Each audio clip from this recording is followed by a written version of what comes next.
You've likely heard a lot about generative AI, or GenAI for short, and wondered whether you should use it. Because GenAI has known issues with accuracy and hallucinations, you should never rely on it as a primary source in your reporting.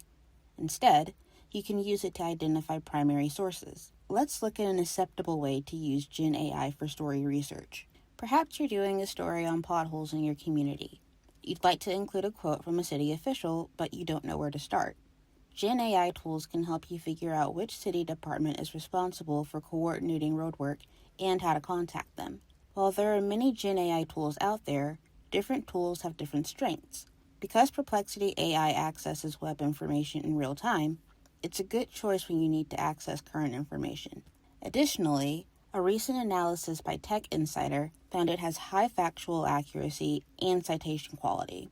When using an AI for research, citations are a must, as it is best practice to verify an AI's claims yourself. Using Perplexity, we might ask, which local government office usually handles pothole inquiries? What might they be named?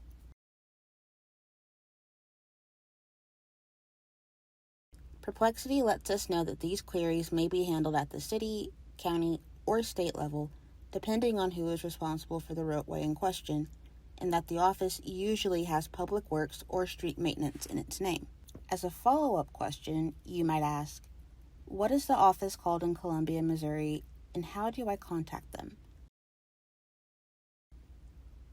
Click on the citation to get to the primary resource. This source takes us to the site for Columbia's Public Works. From the city's site, we can look for contact information.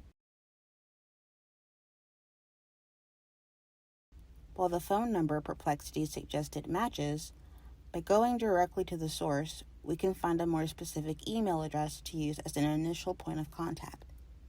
If you've been following along, note that you may see a different answer and it may be longer or shorter than what you see in the video. One of the downsides of GenAI is that it rarely produces the same answer to a question every time. Perplexity has recently begun limiting how much access you can get without setting up an account. If you choose to set up an account, keep in mind that doing so allows the company behind the AI to build a profile on you that connects your search history.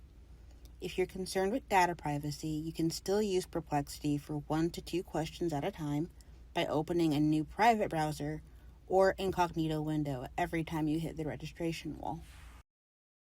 For help with this topic or other library resources, use the directories link at the top of our website.